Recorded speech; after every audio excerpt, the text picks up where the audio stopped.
Olá para você que acompanha aqui a programação da TV Câmara Guarulhos, seja novamente muito bem-vindo ou bem-vinda a mais uma edição do nosso Ponto de Vista. Hoje eu vou conversar aqui com o artista multitalentos, Melvin Santana, que é cantor, compositor, produtor musical, enfim, tem uma infinidade aí de talentos e um dos expoentes aqui da cultura negra no Brasil. Vamos falar, evidentemente, muito da carreira dele, dos projetos musicais e também dos projetos sociais, a música negra aí como resistência. Melvin, seja bem-vindo ao Ponto de Vista, muito obrigado por atender nosso convite, viu? Bom dia, Leandro, bom dia, espectadores, agradeço a oportunidade, a possibilidade de estar aqui. É uma honra poder falar com a comunidade guarulhense, do qual eu faço parte. Ô Melvin, você é nascido em Guarulhos, né?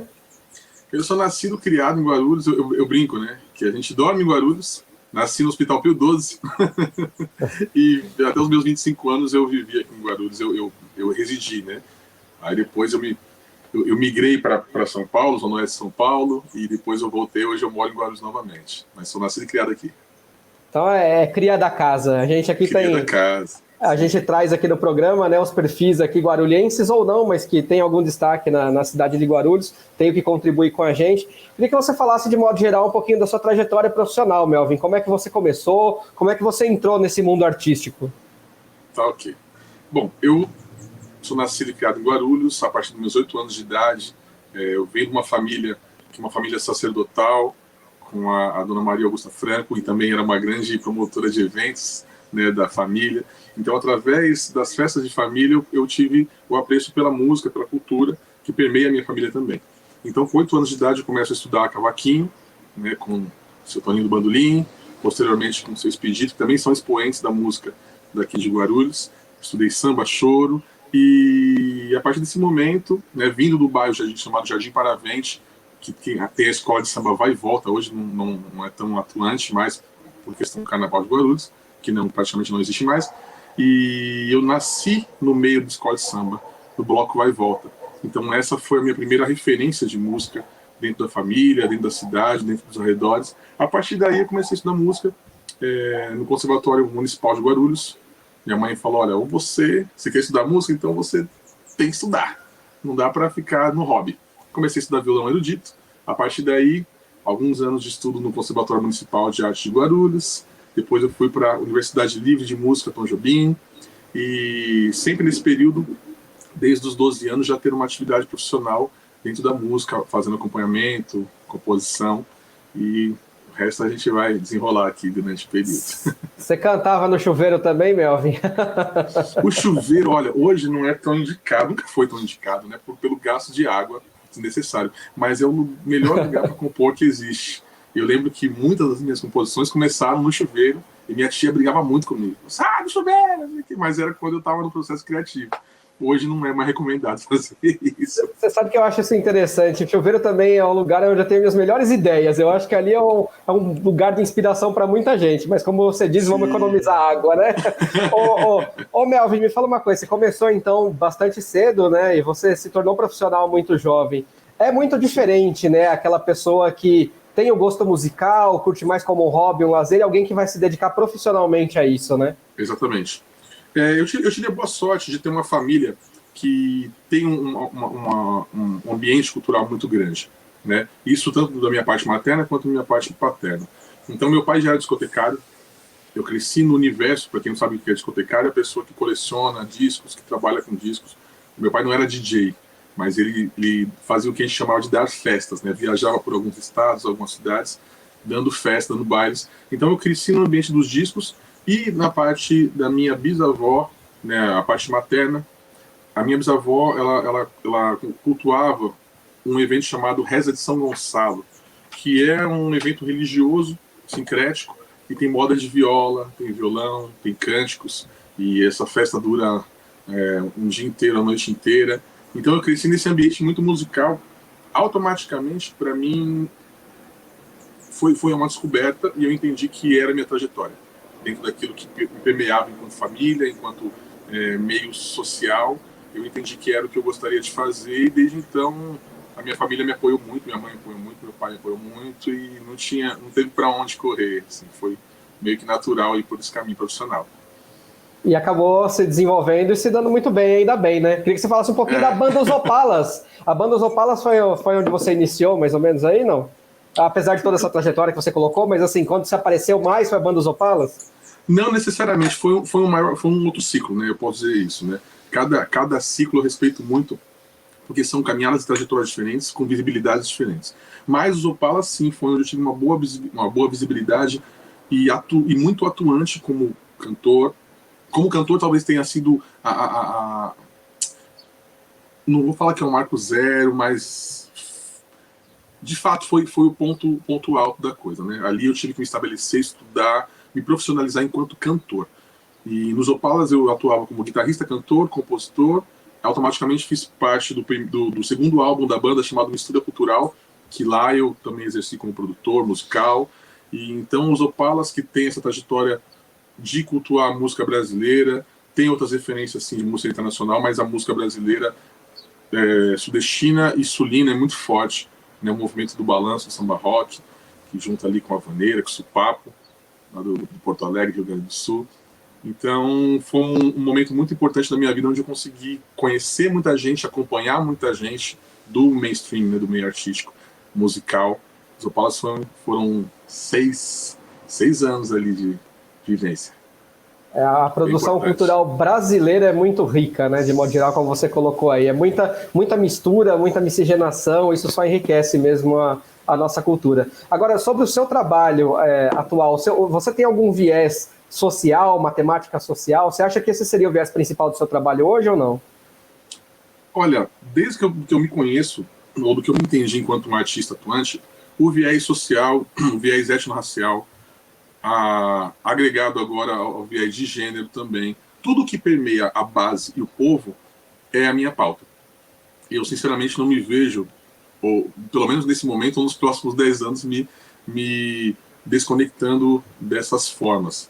E sim, te respondendo, sim, é a base do meu trabalho. Eu tenho o disco Abre Alas, que já permeia esse lugar. É o meu primeiro álbum, gravado em 2018, com o primeiro single chamado Nascimento, em 2017. Meu primeiro clipe também. E agora eu estou caminhando para o segundo EP. O segundo EP está pronto. Até então, o EP Coriton é o próximo projeto, que foi gravado na quarentena. Então a gente precisa entender nos próximos passos do ano de 2021 como é que vai ocorrer essa agenda para a gente permear os redutos artísticos aí, presenciais ou remotos. Vamos ver o que vai acontecer. A gente espera que um 2021 sem pandemia, né? Pelo amor de Deus, chega dessa pandemia. já deu o que tinha que dar. Mas eu citei o viés social porque eu cheguei a ler aqui no nosso trabalho de pesquisa e produção, né? Para apresentar o programa, de que em alguns projetos seus, uma parte dos recursos você destina aí para distribuição de marmitas pelas ruas, pelas ocupações, abrigos, lares de idosos. Isso aí procede? Olha, materialmente não procede. Essa pesquisa não está tão consistente. Mas é o seguinte, o meu trabalho social não é diretamente vinculado à distribuição material. Isso também, fiquem tranquilos que não é um problema. As informações a gente atualiza aqui. Mas o meu trabalho social ele é diretamente com o trabalho intelectual, o trabalho artístico. Né? Então, todo o trabalho que eu faço de produção musical, o trabalho criativo, muitos dos lugares que eu circulo e muitos dos meus parceiros, as minhas parceiras artísticas, estão voltados com o trabalho de base, com as periferias. Né? Então eu tenho um vínculo muito forte com redutos artísticos de São Paulo. É importante dizer isso, a gente vai trazer isso talvez num momento aqui da entrevista. Eu sou muito atuante nos redutos periféricos de São Paulo, em parceria com artistas de São Paulo. Então Zona Norte, Sul, Leste, Oeste, tudo que se dá, tudo não, uma grande parte dos redutos e comunidades artísticas de periferia, eu estou ligado. Então, a minha questão social é muito mais neste lugar do que necessariamente com contribuição material. E não é que não seja um desejo. Já fiz, né, já contribuí, já estive nesses trabalhos de rua que você, enfim, né, de alguma maneira presta ali um mínimo de apoio, um mínimo estrutural para as pessoas em situação vulnerável, mas não é o viés atual do meu trabalho. Não, acho que a gente já pode entrar nesse assunto, então. A sua ideia é levar a periferia o que, exatamente? Essa produção intelectual, a música negra como uma espécie de resistência? É assim que você enxerga esse trabalho? Eu vou ser bem sincero, Leandro. A gente vive num país que ele é permeado de ideologias. Automaticamente e atualmente, ideologias muito estabelecidas dentro do conservadorismo, dentro do cristianismo, e deixar bem explícito aqui, não tenho nenhum problema com Cristo.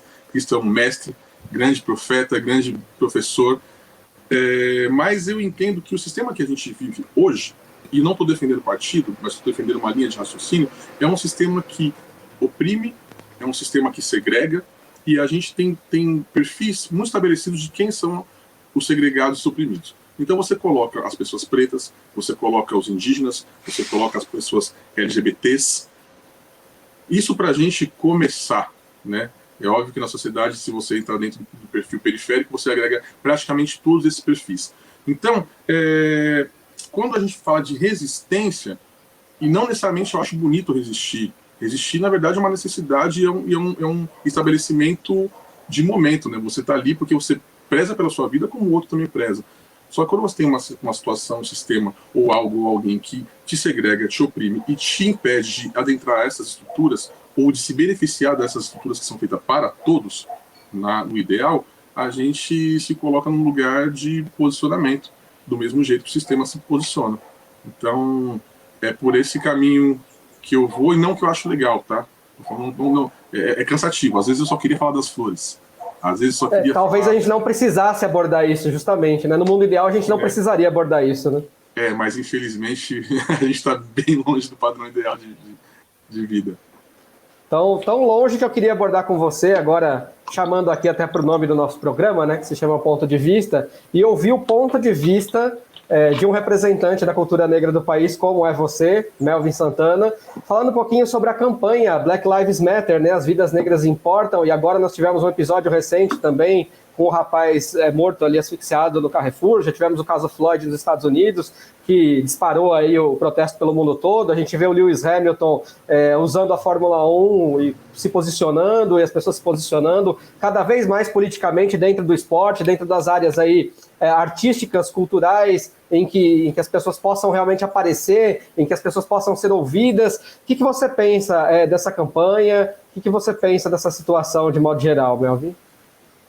Olha, eu penso, eu vou tentar trazer o máximo possível para dentro da nossa comunidade guarulhense, né? Porque eu quase não tenho oportunidade de falar para os meus amigos, amigas, parceiros, parceiras, para todos, né, que permeiam aqui a nossa comunidade. Vamos pensar o seguinte: a gente vive em Guarulhos.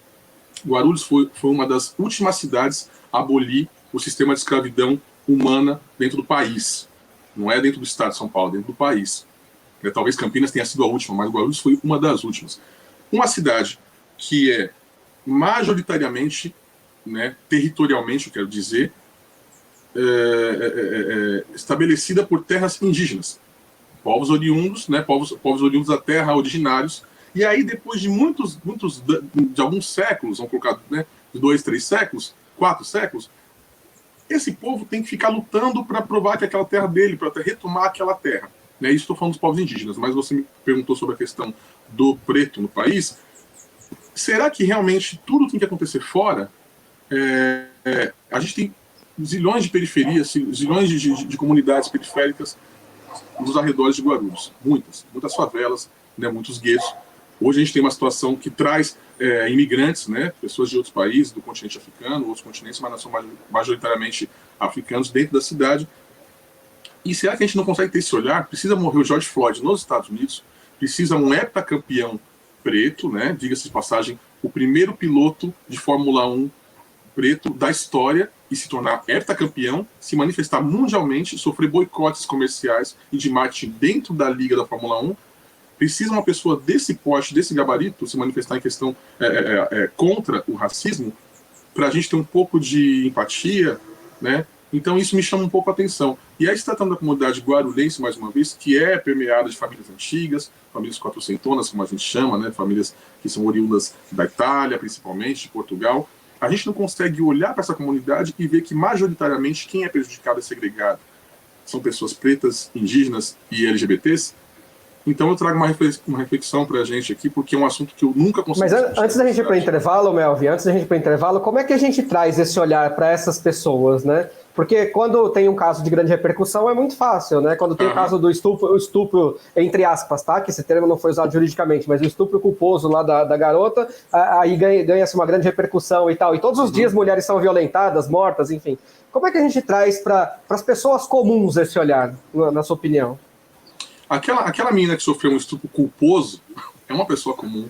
Eu sou uma pessoa comum, você é uma pessoa comum. Toda uma série, todo indivíduo que vive em comunidade é uma pessoa comum. Então, é como você mesmo traz na tua pergunta. Basta ter um olhar. É um olhar comum. É um olhar para o lado. É quando você chega num restaurante de um pouco, né, de talvez, não vou dizer de um quesito financeiro um pouco maior. Qualquer lugar que você chegue, tem um teste do pescoço. Quantas pessoas que você vê na segurança? Quantas pessoas você vê no trabalho de colaboração, de limpeza, que não são pretas ou indígenas ou pardas? Também não gosto do termo pardo, temos mestiço. Então, eu acho que o olhar ele precisa ser comum, precisa ser simples. Você precisa querer enxergar aquilo que está posto. Se você olhar nas ruas, as pessoas em situação vulnerável, você vai perceber a maioria. Né? Isso a gente chama de lidar com o privilégio. Acabar com o pacto narcísico branco. E quando eu falo de branco, eu não falo só de cor da pele, eu falo de branquitude, eu falo de estrutura. Muitas vezes, dentro da estrutura, você vai perceber, se você olhar, você vai perceber os cargos, os estabelecimentos, as hierarquias e quem estão nas suas posições devidas e dadas pela sociedade, pela história. Não é tão difícil, basta querer enxergar.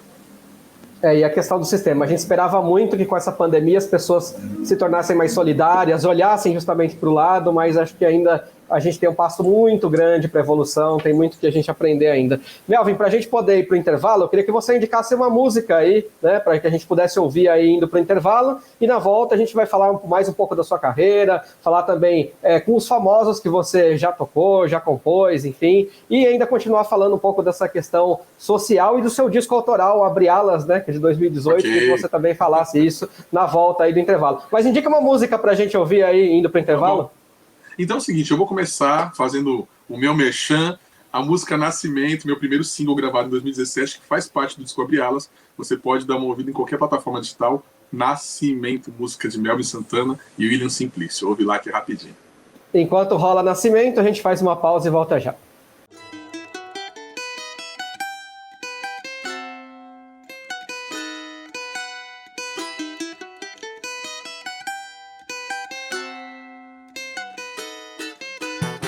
Nasce mais um, nasce em dois, nasce em três. Nasce em todo lugar, nasce um príncipe, um rei. Nasce escravo da lei, nasce a mãe, nasce a filha de quem não nasceu pra chorar. Nasce o pai, nasce o filho de santo gerado num ventre livre, que descansa e desperta quando nasce o sol. Nasce o Espírito Santo pra salvar nossa pele. Nasce a chaga da plebe, é mais um no futebol. Pra tentar prosseguir, despontar, se iludir, nem sonhar, desistir, nem pensar. Nascimento e dor, o grito chama a alma pra realidade crua desse corpo nu. É muito louco, é mó sufoco, viver um dia após o outro nesse mundo cão. Nascimento e dor, o grito chama a alma pra realidade crua desse corpo nu. É muito louco, é mó sufoco, viver um dia após o outro nesse mundo cão.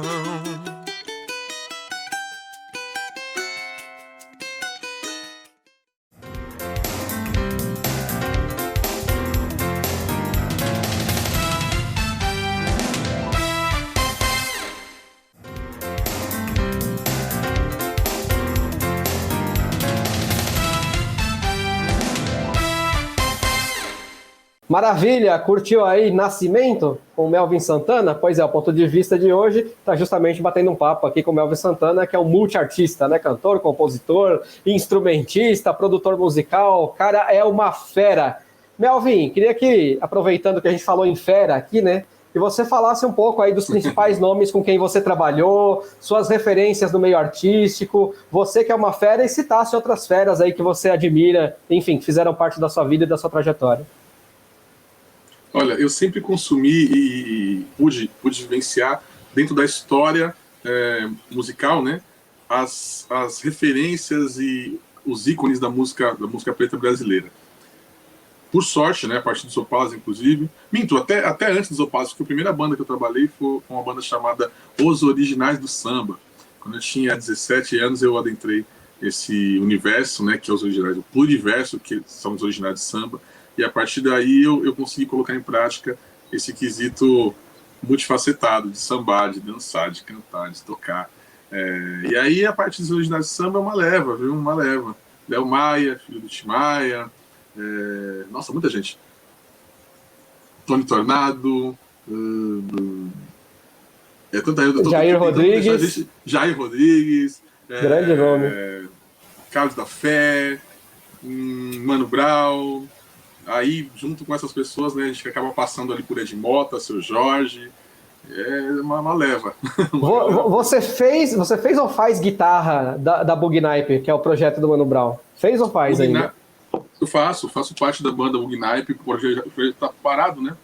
Em função da pandemia, principalmente. Mas os meus trabalhos mais recentes, né, com artistas, talvez desse nível, é com o Mano Brown, na Bugnipe, e eu estou fazendo a última temporada do show das 3 décadas, né? Três décadas do Racionais MCs.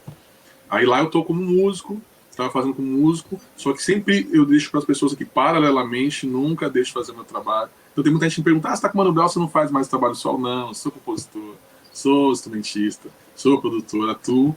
Como tudo que eu faço, independente do nível estrutural do artista, é como parceiro, né? Eu sempre presto um serviço como parceiro, e o Mano Brown é um dos mais incríveis, com certeza, dessa leva toda.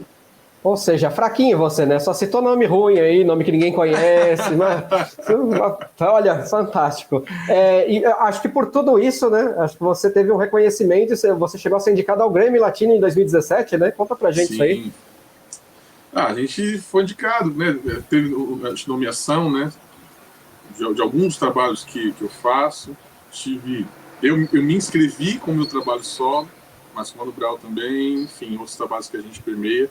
O Grammy Latino é um reconhecimento muito bacana, né, dentro do sistema fonográfico, mas é um sistema.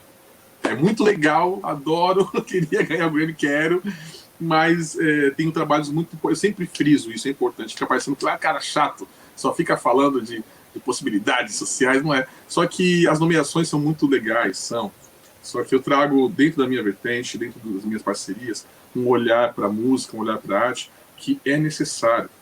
A arte tem salvado muito mais vidas do que necessariamente só entregar prêmios. Os prêmios são reconhecimento, muito legal, muito bacana. Mas tem muita gente fazendo muita coisa boa, inclusive em Guarulhos, né, fazendo trabalhos artísticos e salvando vidas. Então o foco maior, inclusive quando eu falo de Mano Brown, desses caras, é justamente esse é o ponto. Eles salvam vidas. Então eu trago sempre para esse olhar que é muito mais interessante para a gente observar o ponto de vista artístico.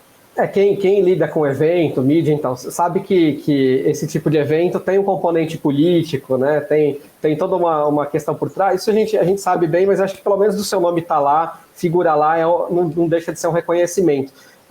Eu queria depois que você entrasse um pouco mais nessa questão de salvar vidas e citasse essas pessoas de Guarulhos, mas antes, só para não perder aqui a parte glamour do programa, queria que você falasse do Rock in Rio. Você chegou a se apresentar no Rock in Rio 2019. Aí eu quero que você me diga, porque assim, eu sou fã de rock também, né? E eu queria que você me falasse qual é a sensação de se apresentar no Rock in Rio e um pouco dos bastidores daquilo ali, porque deve ser uma coisa muito fora do comum, né? Sim. Bom, com o projeto Bugnipe, tivemos a oportunidade de passar por muitos palcos, né, bacanas, por muitos festivais grandes, e Lollapalooza foi né, desse momento icônico, e Rock in Rio, com certeza, porque Rock in Rio tem aquela mística, né? Eu cresci acompanhando os festivais do Rock in Rio, e não tem como explicar, né? Não tem como explicar. Você vê ali mais de 50, mais de 60 mil pessoas, e justamente o projeto Bugnipe conseguiu trazer para fazer uma parceria no mesmo palco o grande artista da música brasileira, Hildon, o grande artista da música brasileira, são mestres, né, Carlos da Fé, o artista internacional que também é um mestre e um dos grandes, que é o Bootsy Collins. Para quem não conhece Bootsy Collins, ele é o baixista do James Brown, da primeira leva, né, praticamente os clássicos do James Brown ali que surgiram no mundo, foi o Bootsy Collins que criou as linhas de baixo, e depois foi para uma banda chamada Parliament Funkadelic, de George Clinton. Então, tá no palco, além de Mano Brown, mais pessoas que eu citei, com um público gigantesco, é imensurável, assim, uma energia, a troca, eu acho que de tudo a troca é o que tem de mais importante. O Rock in Rio consegue, né, com a estrutura que tem, proporcionar essa troca entre público e artista. É um grande evento, um evento incrível. E é legal essa abertura que o Rock in Rio deu, né? De não ficar exatamente só no gênero rock, mas conseguir agregar esses outros gêneros também, né? Já tem alguns anos que o Rock in Rio abriu as porteiras, Isso. né? Tipo, eu acho que mais nos anos 80 e 90 ainda você tinha ali... raiz mesmo, rock raiz. Rock como gênero. Mas agora já virou um grande festival, como é o Coachella, como é o Lollapalooza, enfim, virou um grande festival de abertura para vários gêneros mesmo. Muito bacana. Agora, então, antes da gente entrar no seu disco autoral, Abre Alas, queria que você recuperasse um pouco essa questão, então, de a arte como salvamento de vidas, principalmente na periferia, nas comunidades de Guarulhos, e que você aproveitasse e fizesse um link, se você acha que cabe aí, com relação ao acesso à cultura por essas pessoas menos favorecidas, pelos negros também. Como é que você acha que é o acesso à cultura? Como é que você vê essa questão e a questão periférica, a questão da arte como uma boia aí de salvação das vidas dessas pessoas? Sim. Durante muito tempo, eu trazia a palavra liberdade como o fronte da minha caminhada, né, artística e pessoal. Hoje, eu trago a palavra acesso. Então, todo o trabalho que é feito, ou pelo menos que eu faço parte, das comunidades que eu faço parte, com as pessoas que eu faço parte, a gente sempre está pensando no acesso. E quando a gente fala de acesso, é todo tipo de acesso a pessoas que têm menos acesso. Então, já citei, né, vários perfis, o indígena, o preto, os LGBTs, só que tem as pessoas que têm as questões especiais, pessoas que não ouvem ou não ouvem, pessoas que não se transportam. Todo tipo de acesso é necessário e importante para que todos nós estejamos integrados dentro da sociedade e das benefícios da sociedade. Como eu te disse, o resistir, essa questão do salvar vidas, ela se faz necessária, porque nós não vivemos numa sociedade uma sociedade igualitária. Esse é o ideal, mas não é a sociedade que a gente vive. Onde você tem um lugar, também não vou, né, a questão aqui não é entrar, nem temos tempo disso, mas onde você tem uma camada que é muito rica, você vai ter uma maioria muito pobre. Só existe riqueza onde tem pobreza. E aí é necessário... É o abismo social, né? É o abismo social. Se você não tem um olhar comum para esse lugar, porque o que difere essa pessoa de você, da gente ou de qualquer outra pessoa? É o acesso. Né? Se eu não tenho acesso a um bom estudo, como é que eu vou ter acesso a informação, a conhecimento, a estudo, isso mesmo. A uma boa universidade, por exemplo. A briga é desigual, sabe? A briga é desigual. Então, acho que a palavra acesso, nesse lugar de salvar vidas e praticar arte, é o foco. Não tem para onde correr. A gente torce muito mesmo para que a gente tenha um país, um planeta cada vez mais igual, cada vez mais humano. A gente espera ainda que a gente consiga ver essa evolução. Vamos falar um pouquinho do seu disco autoral, Abre Alas 2018. Sim. O que tem nesse disco aí? Cara, esse disco tem muita coisa. Esse disco tem 37 anos de vida. 36, praticamente. Eu brinco que eu demorei uma vida até o meu tempo presente para chegar no resultado desse disco. Foi a minha emancipação enquanto artista, onde eu pude experimentar, onde eu pude colocar coisas que eu ouvi durante a minha vida inteira, enfim, que eu pratiquei, dos lugares e pessoas que eu vivi. Então, Abre Alas tem uma gama de gêneros. Eu costumo dizer que é um disco de vertente experimental, que ali tem trap, ali tem soul, tem funk, tem samba, tem muito samba, inclusive, que é a minha raiz, né? Dentro de Guarulhos eu transitei muito pelo samba. Então, esse disco ele traz muito dessas vivências que eu tive como audição, né? Como a pessoa que ouviu, que concebeu, e consegui trazer para dentro desse disco. Então, é um disco que tem... Ali tem quantas faixas? Não me lembro. Tem 10 faixas, se não me engano. 10 ou 11 faixas, eu tô perdido no tempo. Tem enfim, a mídia física? As pessoas encontram essa mídia física? Onde as pessoas acham essa mídia física? A mídia física você pode pedir lá diretamente no nosso Facebook, você pode pedir qualquer plataforma que você tenha acesso a mim, @Melvin Santana aí com TH, depois vocês vão colocar. Você pode sugerir pra gente, porque a minha produção mandar no nosso e-mail também, vou mandar para vocês o e-mail, producão.melvinsantana@gmail. Você pode solicitar o seu disco que a gente envia para você, fora as plataformas digitais e a mídia física que a gente tem. Que show de bola. Então ali está a sua vida artística praticamente inteira, né? Toda a sua formação foi parar no disco. Foi a primeira experiência. Agora a gente está indo para o passo 2. A outra parte da vida. Mas tá certo, tem que continuar evoluindo sempre, né? Agora me fala uma coisa, eu vi que você também, você tem canal no YouTube, enfim, você já foi ator de série, de cinema, queria que você falasse um pouco dessa integração de culturas e que você falasse qual é hoje a vantagem, se é que há para você, de haver a tecnologia, haver o streaming, para que as pessoas possam tanto divulgar os seus trabalhos como consumirem também, como o espectador ali, o ouvinte, conseguir consumir. O que você acha do streaming, da tecnologia como apoio aí para as atividades artísticas e culturais, em audiovisual de modo geral? Sim. Hoje em dia, mesmo eu gostando ou não gostando, é um quesito que ele é necessário e importante, né? O mundo se comunica... Mas você gosta ou não? Gosto, com certeza. Gosto. Isso, o streaming me faz comunicar com pessoas da Oceania, o streaming me faz comunicar com pessoas da África subsaariana. Né? Se não tivesse o streaming, talvez as pessoas não demorassem muito mais o processo de comunicação. Eu gosto, acho importante, acho que precisa ter mais acesso, as pessoas precisam acessar muito mais, mas o meu trabalho só tem uma pauta, uma expansão, porque existem os streamings. Né? Então, fica difícil, por exemplo, hoje a gente lançar uma música e pensar no modo físico. O modo físico ele acaba virando um souvenir, né? Eu tenho essa... Para colecionador. Para colecionador, é um cartão de visita, eu chamo que é um cartão de visita auditivo, praticamente, porque nem é audiovisual. Porque a pessoa vai acessar o meu clipe, vai acessar meu canal no YouTube, vai acessar, enfim, as plataformas digitais, as redes sociais. Então, sim, o streaming ele é importante, com certeza. Mas apesar ainda... Pode falar. Não, eu não gosto da hipervalorização do streaming.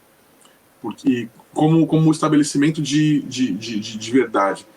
Porque o streaming é a verdade absoluta, é a melhor música, é a melhor música da semana. Não, isso não. Eu entendo como plataforma de comunicação. Aí eu acho que é extremamente válido. Era aí que eu ia entrar justamente. Apesar de tudo, assim, ainda de ter uma certa espetacularização, e, enfim, a gente sabe como as coisas funcionam, e streaming não deixa de ser mídia, e a mídia funciona às vezes dessa maneira. Mas você entende que pelo menos a internet, o streaming, canais como o YouTube, redes sociais, enfim, contribuíram um pouco para democratizar o acesso à informação, apesar de ainda haver uma certa limitação? Sim. A tecnologia ela é fundamental. Eu acredito que todo ciclo de tempo da história é permeado ou é invadido, né, vamos colocar assim, por uma tecnologia que determina comportamentos, determina massa. Então, a tecnologia que a gente vive hoje da rede, né, a internet e automaticamente as plataformas digitais, fazem com que as pessoas possam se comunicar. As pessoas tenham acesso. Obviamente que, como todo tipo de tecnologia, todo tipo de comunicação, você tem os pontos negativos, porque muitas pessoas, ou muitas ferramentas, ou muitos sistemas, ferramenta não, mas como sistema, utiliza, às vezes, de uma forma negativa. Isso todos os tempos tiveram. O jornal impresso sofreu isso, o rádio sofreu isso, né? Hoje a gente tem as redes abertas. Então eu acredito que a gente não pode menosprezar esse período que a gente está vivendo, o período online, é necessário, é preciso se criar medidas para que outras pessoas, ou várias, ou todas as pessoas tenham acesso a esse tipo de plataforma, mas é preciso estar atento, porque o processo de injeção de informação pode também ser perigoso, como o processo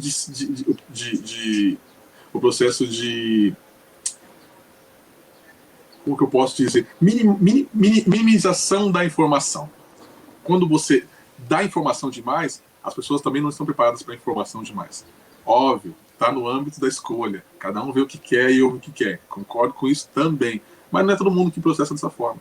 Então, eu acredito que tem que ter uma dosagem ali, um equilíbrio no que se posta, no que se vê, no que se publica, para não sensacionalizar a coisa, né? É uma chuva de informação mesmo, você disse bem. Melvin, primeiro eu queria agradecer a sua participação aqui no Ponto de Vista, agradecer por você ter aceitado o nosso convite. Quero deixar aqui para você um espaço para você fazer sua consideração final e quero que, evidentemente, você indique aí uma música do seu Abre Alas para a gente poder encerrar o programa também, quando estiver subindo lá os créditos, sabe? Vai estar tocando a música que você escolher aí do Abre Alas. Melvin, obrigado, foi um grande prazer te entrevistar, viu? Leandro, eu que agradeço a sua produção, muito simpática, muito acolhedora, ao programa Ponto de Vista mais uma vez, desejo vida longa e espero que nesse novo ciclo político, ciclo de vida, nós tenhamos mais empatia, nós tenhamos mais sensibilidade para lidar uns com os outros e outras, tá bom? Então é o seguinte, eu vou deixar minha música, a música Abre Alas, Então, ouçam aí com atenção, uma música bonita. Fiz pro meu filho mais velho. É a música que eu recomendo, o álbum todo, os singles que estão fora do álbum, e fiquem atentos nas nossas plataformas aí. É o que eu recomendo para vocês. Valeu, Melvin. Obrigado mesmo. Muito obrigado a você por ter acompanhado mais essa edição do Ponto de Vista. Com certeza a gente se vê aqui em uma próxima oportunidade. Por enquanto ainda online, um tanto quanto afastados, né, devido à pandemia, mas a gente espera que o nosso retorno pessoal, para a gente poder dar aquele abraço caloroso, possa se dar em breve. Fique aí com a música que origina o álbum, então, o disco de 2018, esse trabalho autoral do Melvin Santana, Abre Alas, a música que dá título aí a esse disco, e a gente se vê aqui numa próxima oportunidade. Muito obrigado sempre pelo carinho da sua audiência e fique com a gente. TV Câmara Guarulhos, o canal da cidadania. Tchau, gente. Abre alas. Tchau.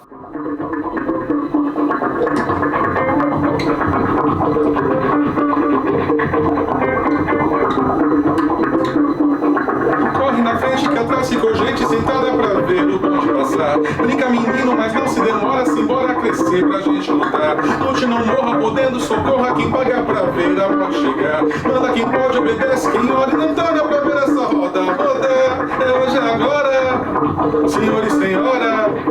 A vida é uma escola, é um jogo de Angola. Rodar, é hoje, é agora, senhores, tem hora. A vida é uma escola, é um jogo de Angola.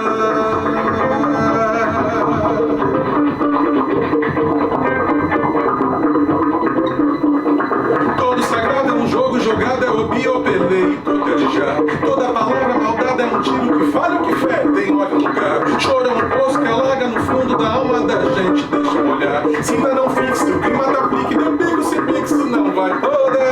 Hoje, agora, senhores, senhora, a vida é uma escola, é um jogo de Angola. Rodar, hoje, agora, senhores, senhora.